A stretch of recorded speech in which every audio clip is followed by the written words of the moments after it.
All right, Parsha Shmini. This week is called Parsha Shmini. Why is it called Parsha Shmini? Because it is talking about the 8th day of the inauguration of the temple, of the tabernacle. As you remember last week we learned that right at the end of last week's Torah portion, that there were 7 days of the of inauguration before the tabernacle opened up on the first day of Nisan. First day of Nisan, a little bit short, about 2 weeks short of 1 year from their leaving is Egypt, right? They left Egypt on the 15th day of Nisan, that's Passover. And the next year, on the first day of Nisan, and there was 2 weeks short of Passover, they opened up the tabernacle. But before that, there were 7 days of inauguration. And this is called the 8th day. This is the 8th day. Okay. And the Rebbe is going to ask that really it wasn't really connected to the days of inauguration. The days of inauguration were only 7. There were 7 days. And the last day was the first day. This is the first day that the tabernacle was open. It's not the 8th day. It's not the 8th day. It wasn't one of the days of inaugurating the tabernacle. It was not one of the days. So why is it called the 8th day? So that's what the Rebbe is going to ask. Here we go. Let's go. And the whole Torah portion is called the 8th day. Right? The commandment was just to have 7 days of inauguration. That's what they did. 7 days. What's this, the 8th day? Should say after the 7 days, then the first day, then grand opening day. This is not the 8th day. It's the first day of opening. Okay. Away from Pasuk on the sentence. 1 second. Let's make this a little bit bigger. There we go. Away from Pasuk on the sentence Vayihi b'yom Shmini.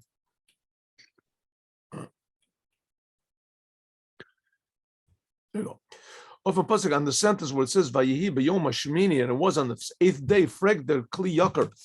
The Kli Yakar asked a question. Who is the Kli Yakar? The Kli Yakar was, what is it? His name was Shlomo Lunchitz, Kli Yakar.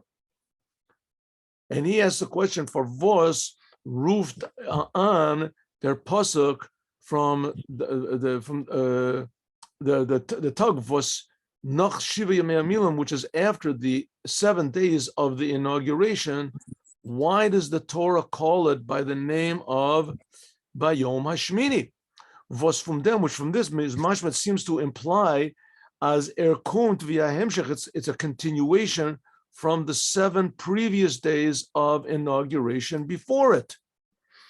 The Yamei Amiluim, but the 7 days of inauguration, like I told you, before Hadach Nitmer in 7 tongues, there are only 7 days of inauguration. There's not 8. Like it says, Sheva Yamim, in 7 days, Yimalu Yudechem. Last week's Torah verse was indeed tug, and that day is given Chanukas HaMizbeach. And then after that, on the 8th day, but it really wasn't the 8th day. After the 7 days, then it is the Mizbeach. Then that's when they started using the tabernacle. That's when they started using. So this 8th day is no such thing as the 8th day. It's really the first day. It's like almost like the same thing as how many days of creation are there? There's Sunday, Monday, Tuesday, Wednesday, Thursday, Friday, Saturday, and then Sunday goes back to Sunday again. It doesn't go back to the 8th day and 9th day and 20th day, 100th day. How many days are we now from the creation of the world? I don't know, several million days. We don't do it that way. You count one cycle is 7. Also here the same thing. The inauguration of the tabernacle in the desert was only 7 days. That's it. Finished. There's no 8th day. Okay, so why does it call it the 8th day? Why 8th? So we'll see. Let's see. There we go. We will see. Here it is. 1 minute. Next page. No, it's not responding to my advance. Oh, there we go. There we go. There we go. Okay.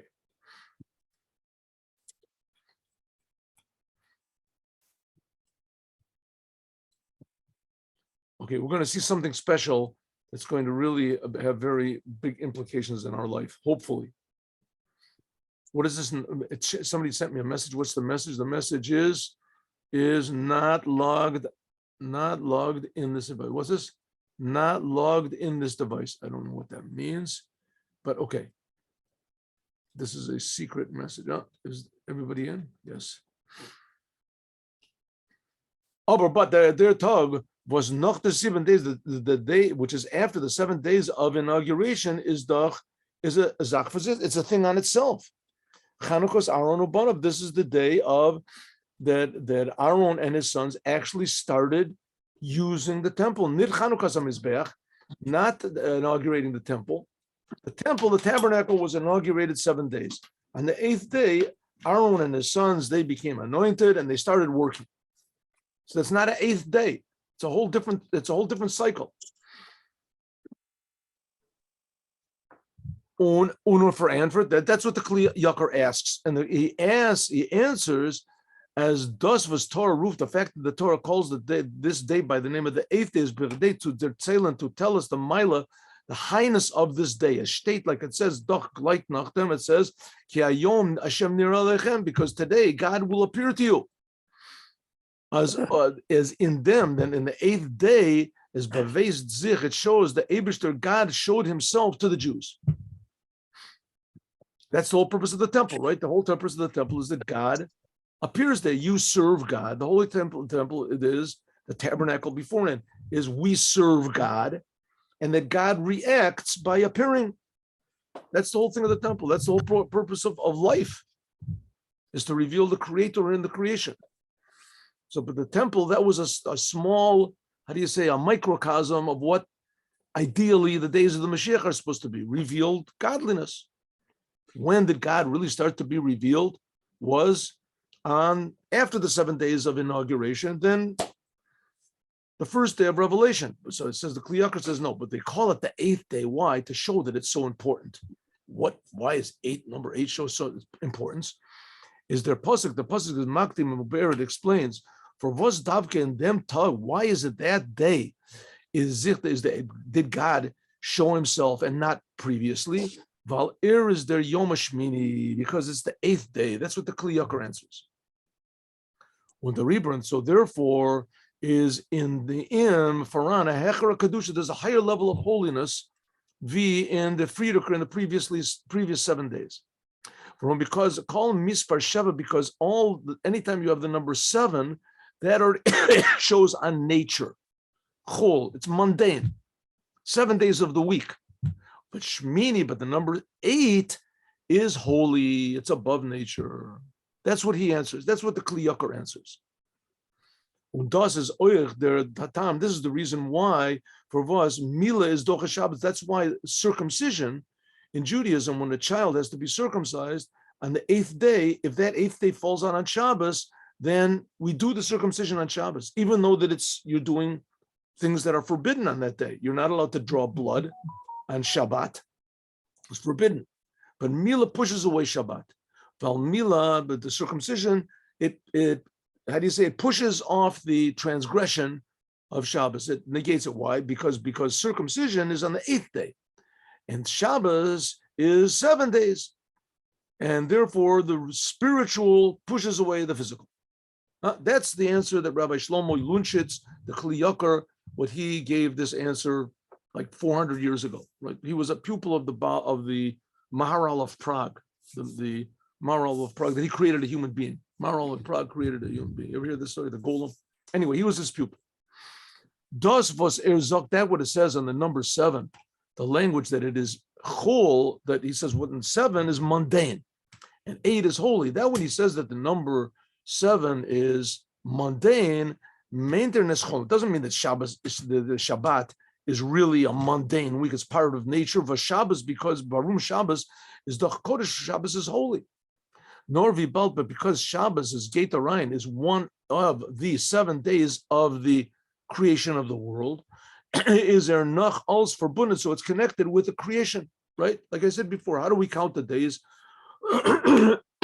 in Judaism? And from that comes, everybody counts the days that way. The first day, second day. In Judaism, the days don't have names, not like the months. The days don't have names. Originally, the months didn't have names either, but but the days don't have names. There's no Sunday and Monday and Montik and Dreitzik, and this is in the Yiddish and different languages. In Hebrew, the days are called just the numbers: Yom Rishon, Yom Sheni, Yom Shlishi, Yom Shabbat. Shabbat. We don't say Yom Shvi'i, Shabbat. So Shabbat is a holy, but nevertheless, it's part of that cycle of 7. Is there noch als verbunden mit der Bria? So it's connected, because it's connected, it's part of that cycle. So it's Shabbat in relation to that. It's called mundane. When the Gabi them is mispar, but as far as the number 8 goes, which is higher than the whole idea of creation, is miuchad of this 8th day. This is connecting to the Creator. As Varun, because even Shabbat, angrufim mit nomen chol, because regarding number 8 is Shabbat is called mundane. Mundane. So it's also, now it's understood, the example what the Kli Yakar brings as the wegen dem Milas Kedusha, the holiness of the number 8, namely circumcision. What's the thing of the circumcision? As their kinor. And he brings another example as well as that. As the kinor, it says that the how do you call it, the lute or whatever, the harp, on the days of the Moshiach was going to have 8 strands to it. 8 strands. 8 strands. How does he know that? Because it says over here there's a Gemara in the Talmud in Eruvin. It says that in the Holy Temple, that the harp that they played, one of the instruments, had 7 strands to it, and the days of the Mashiach was going to have 8. 8 was pashut, which simply as their kinor from Beis Hamikdash. Usually the Beis Hamikdash had a kinor, like a harp or whatever it is, a lute or something of 7 strands, seven strings. That's called holy. But regarding the days of the Mashiach, Berkarufin, it's called chol. The holy temple up to the days of the Mashiach, the holy temple was holy. It was holy. My holy temple. When Mashiach comes, he's going to really show what holy is. Okay, this is what the Kli Yakar brings. That's why it's called the 8th day, to show the special holiness of this day, the 8th day. It says the Rebbe, everything that there is in the world is reflected in the Torah. Gefunden mir ähnlich dazu. We can find also regarding to the Torah. The Torah, even the Olam Hazeh, even the Torah when it's in this world, is holy. And from deswegen, nevertheless, it says the learning of Torah, which is going to be in the days of the Mashiach, he's going to reveal that the Torah that we're learning now is just like wind. Huh? What does it mean? In other words, we don't really know what it is. It's almost, let's say, for a person who finds a diamond, and it's such a beautiful looking stone. He finds a diamond on the ground, and he's really, right, and he gives it to his wife, and she is really beautiful, and she makes a ring, and she gives it to her kids, and this is really beautiful. Why? Because it's such a beautiful thing, but they don't know it's a diamond. They just think it's this beautiful stone that they found, and it's really just, really astoundingly beautiful, and they keep it. And someone comes along and says, "Wow, where did you get that diamond?" Says, "Oh, this is called a diamond. You know how much that thing is worth?" "No, we don't care how much it's worth. It's just so beautiful." Says, "That thing is worth maybe $50 million. Look at that. It's a perfect one." They didn't before. They thought it was really nice. Now it's worth $50 million. Oh, it's a whole different world. The same thing, the Torah that we learn now. It's beautiful. The Torah is holy. We don't see the true, real depth and the godliness which is in every word and every commandment that we're doing in the Torah. In the days of the Mashiach, we will. So that's the whole idea of number 8. It's a whole new dimension of reality that will be revealed. Okay, that's number 8. That's the answer of the Kli Yakar. That's why this portion of the Torah is called number 8, because 8 is above nature, and nature, even the holy temple, even Shabbat, is sort of part of nature, and what we're waiting for is going to be something totally, totally different than a revelation of the Creator and the creation. Everyone is going to feel that they are being created by God, will feel happy, will feel, empowered, will feel responsible for the world. Okay. Says the Rebbe, that's a beautiful answer, right? Says the Rebbe, but something's wrong with it. Says the Rebbe, we have to understand the teretz from the Kli Yakar, this idea of the Kli Yakar, that number 8 is super holy. For Anford Nid, it really doesn't really answer the question. No, Adarab, even more, the question is even worse. What was the question before? Why is this week's Torah portion called number 8? Number 8 is 8 of what? What are you talking about? 8 is only 7. There were 7 days of the inauguration, and this day is the first day. It's a new order. It's a whole new cycle. Now the tabernacle is starting to work. Why is it called number 8? If we call it number 8, as this is a Zoy Madreg at such a level, which is Miyuchad, if the number 8 is connected to God, totally higher than all the previous creation, so if so, it should not have any connection to the 7 days which are before it. If you call it number 8, it seems that it's depending on 1, 2, 3, 4, 5, 6, 7, all the day. And we're saying that God is totally above the creation. It's a whole new thing. It's going to even make the Torah and the Holy Temple, the revelation it's going to be something totally out of this world. That's why it's called the number 8. Says the Rebbe, well, if so, don't call it number 8. If it's totally different, then why is it you're making it part of the cycle? For Vos Hastem, why is that day called with a name in a continuation of the previous days? When their beer says the Rebbe, I'm going to tell you. The answer is like this: all the Giluyim, everything that's in the future, all these revelations of Moshiach and God is going to be revealed. The whole world will be like a holy temple. It'll be even a higher revelation than the holy temple. But all of these revelations that there's going to be, they depend on unser itztikar avoda, on what we do now. It could be that you think you're not doing anything special, right? A person wants to get angry. He says, I'm not going to get angry because God doesn't want people to get angry, right? People wants to do some lustful thing. That's against the Torah, but he holds himself back because he says, God does not want me to be lustful or decadent or whatever it is. He doesn't want me to do it. He does it because of God. What does he get out of it? He thinks he gets nothing. Maybe he's a little more, how do you say, integrity. He's got more integrity. He's more honest with himself. Something like that, but he doesn't feel, says the Rebbe, you have no idea what that does in the upper worlds. This causes a revelation of God to be built up in the upper worlds. And all of the revelation and all of the work that the Jewish people have been doing for thousands of years since the Torah has been given, and all the disappointments and all the sufferings and all of this, and all of that, also the non-Jews have been doing. If they do it for the sake of the creator of the universe, if they do it in order to go to heaven, then that's a whole different business. But if they do it, maybe they get personal reward. I don't exactly understand how God works the things, but God never remains a debtor. He gives everybody all the good things that people do, he gives them. But nevertheless, the revelation that's going to be in Moshiach is something totally different. Because the revelations in the future, they are 8. That's why we say the revelations in the future are number 8. Because even though they're totally not connected to anything that we've ever experienced before in this world, maybe I guess the revelation in Mount Sinai, but even not, it says even the Holy of Holies will be like regular in the days of the Moshiach. But all of that depends on us, strangely enough. On our day, that's why it's called number 8. Vimarum is like the rabbis say, the kinor, that the what is it, what do we say, the harp of in the days of the Moshiach will be 8. Why will it be 8? It's higher from all of the creation. But the creation with all the service, that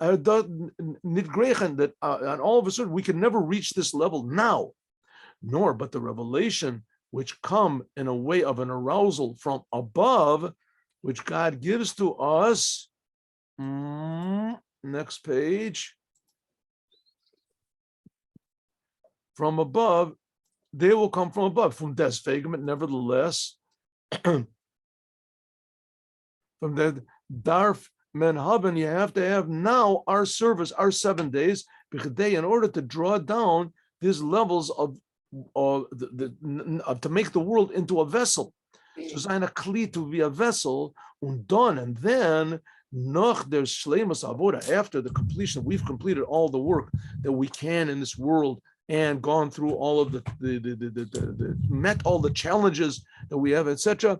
Was men given milmaila, we get from above. Then will come the revelations from the future, which are higher than the service that we've done, that any our service can reach. Oh, okay. So here we see a very interesting thing. What's the Rebbe talking about here? It's a general principle in Chassidut, especially, that they do not stress at all going to heaven or hell. It doesn't talk about going to heaven and hell. Once in a while, it talks about hell. Once in a while, it talks about hell to stress to us that if a person acts improperly, then he's got to get cleaned up. You think you're doing the greatest thing in the world, but the fact of the matter is you're just soiling yourself and dirtying yourself and etc., but not as a punishment. Not as a punishment. In the 8th chapter of the Tanya, you can look at the 8th chapter of the Tanya, it talks about this. And also, even there, very briefly, what is the whole idea that Chassidut is trying to bring into the world? The whole real novelty of Judaism is to serve God. To serve God for no remuneration, for no thought of any reward, except coming of Moshiach. Moshiach is going to come and make this physical world into ideally the best place possible. Why? Because all of our potential will be revealed. Every human being will see who they really are, what a human being really is, what a human being, what it means to be created in the image of God. So, but all of this revelation of Mashiach, and there'll be higher revelations also, which are, also we don't know who we are, right? Who we are is something totally, how do you say, incomparably better than what we can possibly think. The good which is contained in our soul of love and honesty and courage and inspiration and all these good things that are in our soul, they're infinitely greater than what we're expressing now. But it all depends on our service of God now and through the generations, all the previous generations also. The darga, the dugma, an example is at Shabbos. Shabbos, Zayin Klolos, Franz, Fei Madrigos. In Shabbat itself, there are two levels. I want to make this a little bit bigger. Here we go. Why not? Oh, in Shabbat, it says Shabbos. There are two levels. Number one, there is Einer from the Shiva Yamei Abinyan. It's the day of Shabbat. It's one of the days of the week. Nor is Fargleich in what's it? Yeah, Mitafriya de Zextag. It's similar to the 6 days which were previous. Fargleich is Er Kodesh, but okay, compared to the 6 previous days, Fargleich compared to the 6 previous days is Er Kodesh. It's holy. But the kedusha, but the holiness of Shabbat is oich verbunden. It's connected with the creation. 6 days of creation, seventh day is Shabbat, holy. This is part of the chain, what we call the chain of creation. And we get Shabbat. You appreciate Shabbat because the Jews, what you do in the 6 days previously was oiv them, that it says lasot et Shabbat. There it says we have to make the Shabbat. That's one level of Shabbat. But then there's another level of Shabbat which says Shabbos is a me'en from atid. It says the Shabbos is like the world to come. What's the world to come? World to come is that we see and we feel how precious this physical world is. That's a gift from above. From them Yom Shekula Shabbos, from the day that's totally Shabbat. Was this Hech, which is higher than the whole entire creation. Like we said before, Ken Mensu der Madriga, to this level, we cannot come through our service of God in anywhere, but Zivert, it is Nimshach, drawn down from above, but Derech Esrusa de Le'ilin, and arousal from above. Via state, like it says in the Gemara and the Talmud, as Oif der Bechina, and this higher level of Shabbat, the inside, so to speak, of Shabbat, Zok der Eibishter, God says, Matanat Tova, Yeshli Bebeit Genuzi Shabbat Shemo. It says, I have a good gift in my treasure house, and it's called Shabbat, right? God said, I'm giving you Shabbat, that is a gift, something you don't have to work for. Dimadrega, from Shabbat, this level of Shabbat is a gift from above. This level is a gift from above. So we have two levels of Shabbat. One you have to work for and prepare for, and then a higher level of Shabbat, which no matter how much you work for, you cannot achieve. That's the gift that God gives personal. The Madrega from Shabbat is a matan, it's a gift from above. But a matan, which a gift, kumt mekabel, it comes to kumt makabel nitur chavoda, which a gift is something that you get not because you worked for it, nor that's wages, nor davka while noten, a person decides, the one who gives, he decides to give a gift.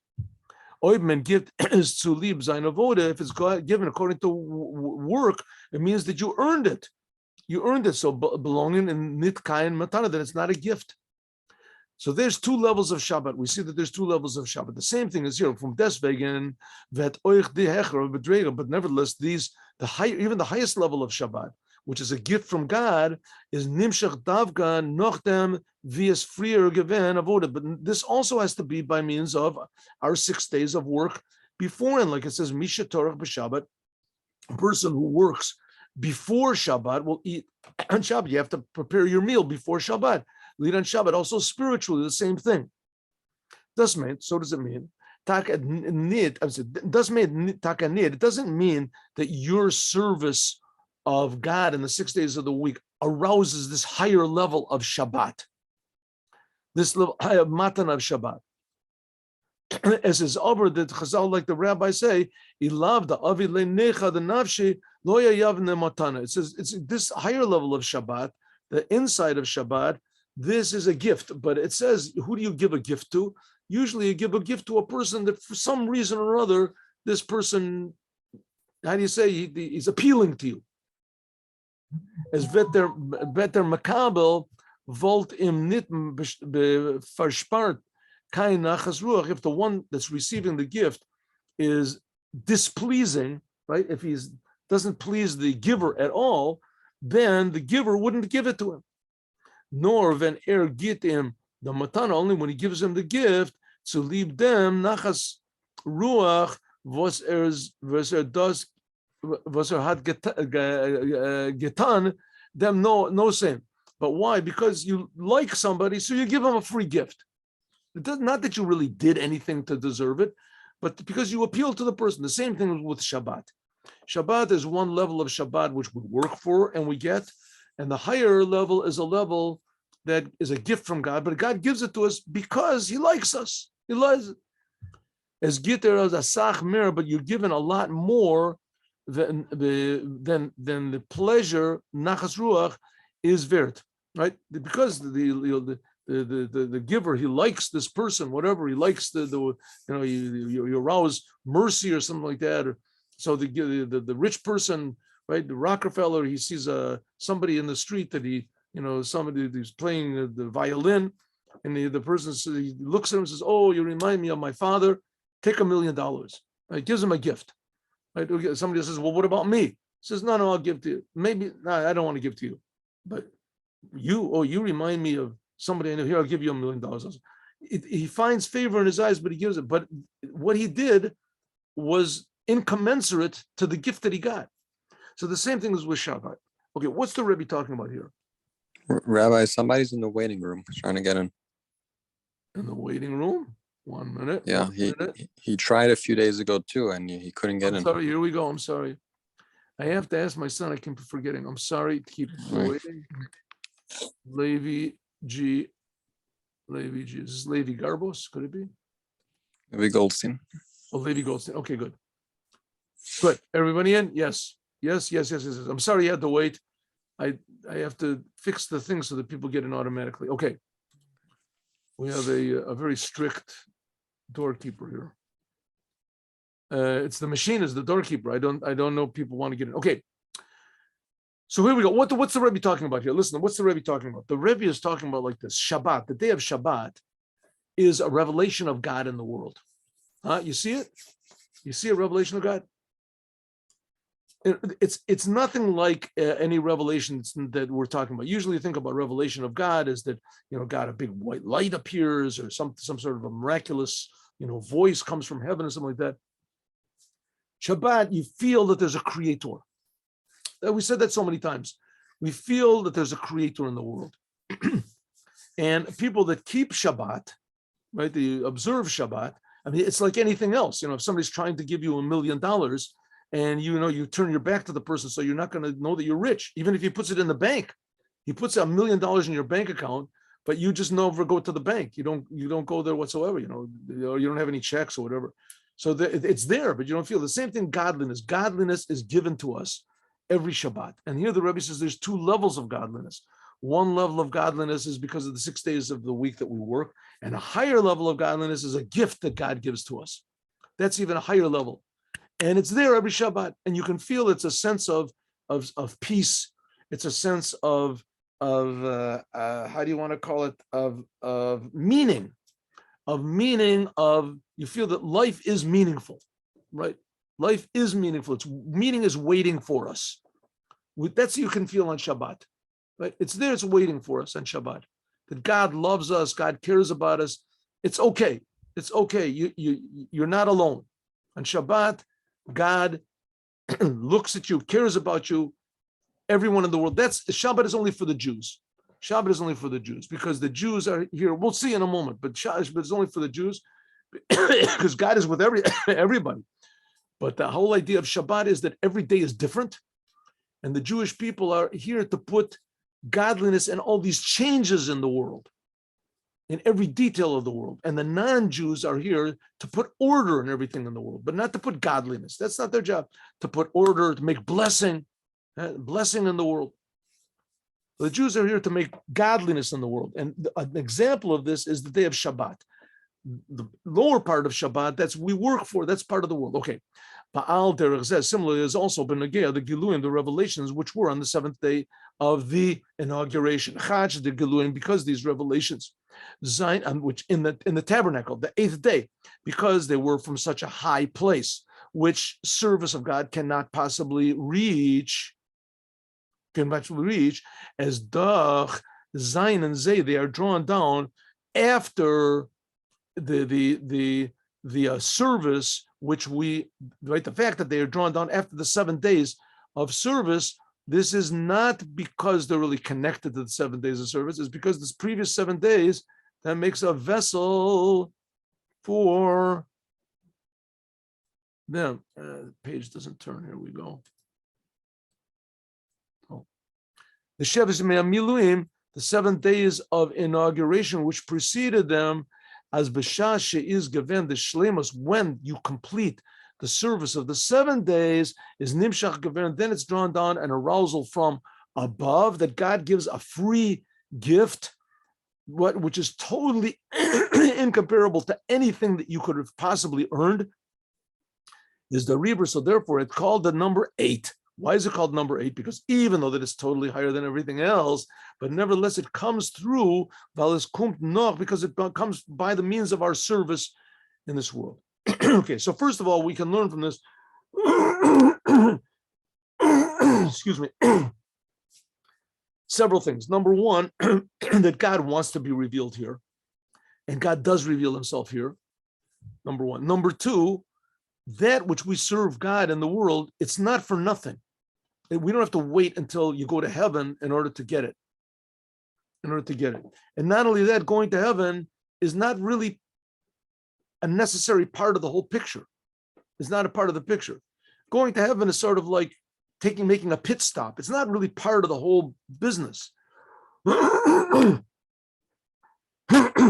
to heaven is as the soul goes up and it sees if it gets rewarded or punished, whatever happens, it gets recharged, but it can't really do what the soul is created for. It's created to be in this world and to serve the Creator. That's what it's created for.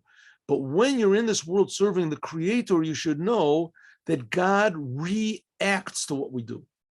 God reacts. There's certain, lines of thought in Judaism that say that it's not so, that God does not react. But that's Hasidus teaches not so. God does react, and God cares very much. And not only that, God really wants to be revealed here. And every deed that we do adds to this amazing revelation that's going to be in the days of the Moshiach. Alpia now, according to this, we can understand the connection of Parsha Shmini with Sfirat Omer, with counting the Omer. It's a 49-day commandment that we do. Every day you count the days. Was Bahar B'Shanim, which a lot of years, like in this year also, we lay in Parsha immediately after Passover. Techilas Yemei Sfira, in the beginning of the days of counting the Omer. Some days, I'll make this bigger here. Some years,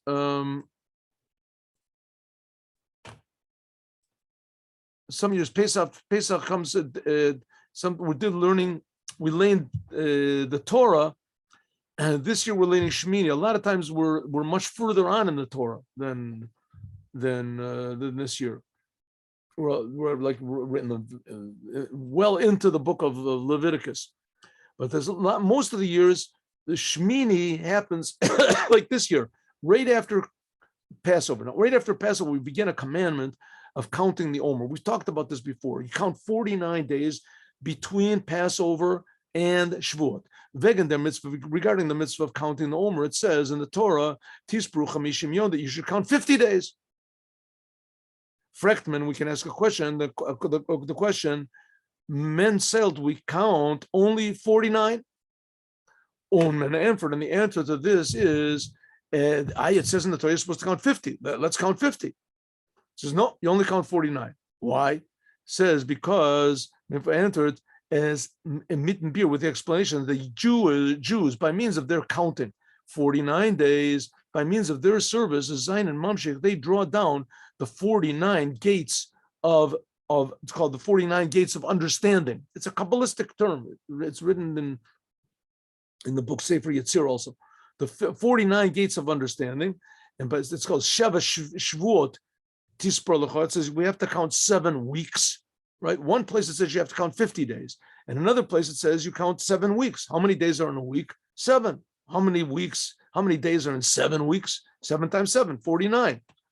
So therefore you have to count 7 times 7. 7, that's the number of days of the week. The week is the cycle of creation.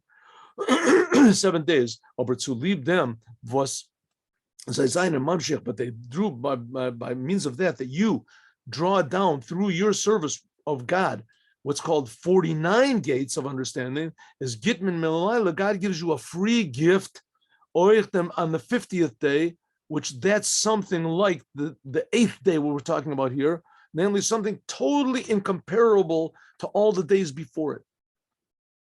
8th day is after, here in this week's Torah portion, 8th day is after 7 days of week, 7 days of work, I'm sorry. And the 50th day, that's also after 7 times 7 days of week, 49. Was the Rebbe, which therefore is the Amshacha from the Shara Chamishim, what's called the 50th gate of understanding, which that's like the revelation of the essence of God, that's in the holiday of Shavuot, is on the holiday of Shavuot, Zman Matan Torah Tenu, when the Torah was given. Was B'Shas Matan Torah, when God gave the Torah, is given a Ma'ayin. There was something like the revelation that's going to be in the future, of the raising of the dead, says in the Tanya. And therefore, state is Tispru Chamishim, therefore it says count 50 days. Why does it say count 50 days if in fact we do not count 50 days? Because this 50th day, Bakum and the Yidden comes the Jews by means of their service of 49 days.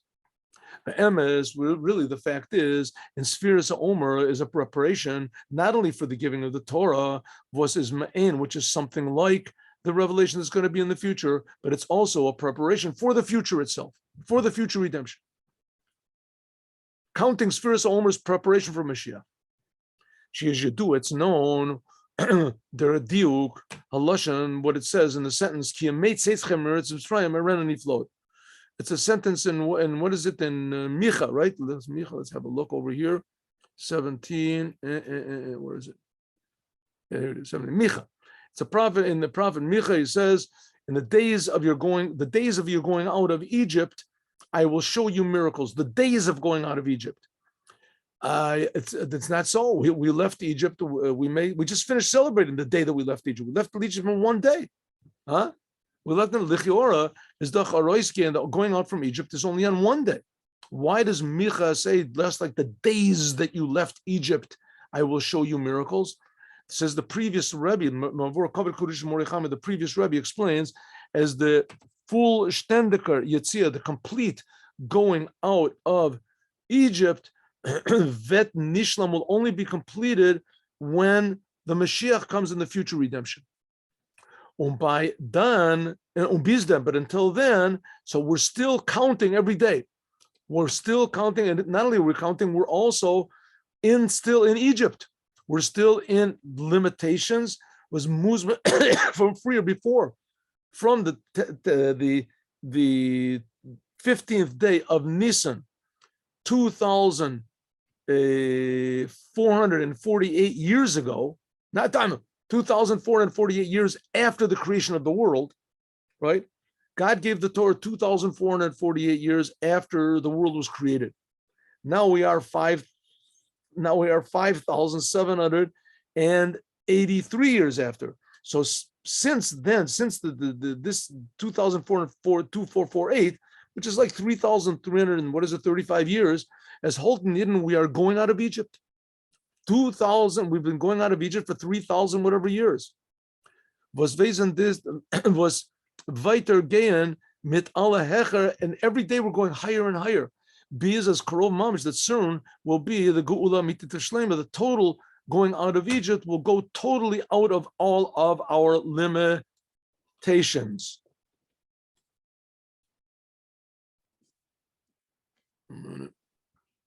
1 minute. I'm trying to change the page. Oh.